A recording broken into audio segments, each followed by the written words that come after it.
Обвинителите од СЈО и нивните истражители од вчера се на принуден одмор, а надмудрувањата во судниците и истрагите за нив се минато. Барем додека не се реши статусот на СЈО. Сега јавното обвинителство е пред сериозен предизвик.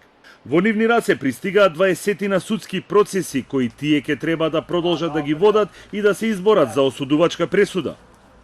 Не помал предизвик се и 15 на истраги кои ги водеше СЈО, а за кои е запознаена јавноста, како и 100 предистраги. Буквата Т ќе стане нивно секојдневие. 16 судски процеси кои се во различна фаза и 3 пред апелација доаѓаат во рацете на обвинителите од јавното обвинителство и обвинителството за гонење на организиран криминал. Некои од нив, како Монструм, по втор пат. Неколкумина обвинети, клучни за повеќе процеси, се во бегство. Титаник, ТНТ, Тврдина Таргет, Тортура, Трезор, Траекторија, Монструм и Шамарите во Центар се во фаза на доказна постапка или на сослушување на сведоци предложени од обвинителството и треба да се приведат кон финиш и изрекување на пресудата. Неколку процеси како Траекторија, Титаник 3, Тврдина 2 и Тотал тапкаат во место и се на самиот почеток, а Талир воопшто не е почнат. Неколку процеси на кои беа изречени пресуди се кај апелација, од која зависи дали ќе има повторно судење. Такви се Тревник, 300 и Титаник 2. За разлика од предметите кои се во судска постапка и каде доказите се прибрани, од СЈО пристигаат и 15 на истраги каде се сомничат политичари и моќни бизнисмени.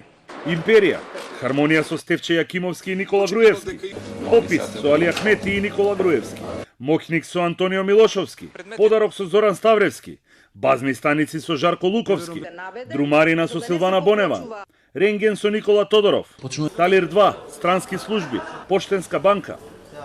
Овие истраги допрва треба да се завршат и да се соберат доволно докази за да може да се поднесе обвинителен акт. Точниот број на предистраги не е познат.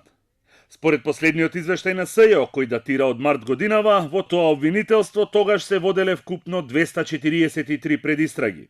За разлика од колегите во СЈО, обвинителите од јавното и од обвинителството за организиран криминал не се притиснати со законски рокови за поднесување на обвинителен акт.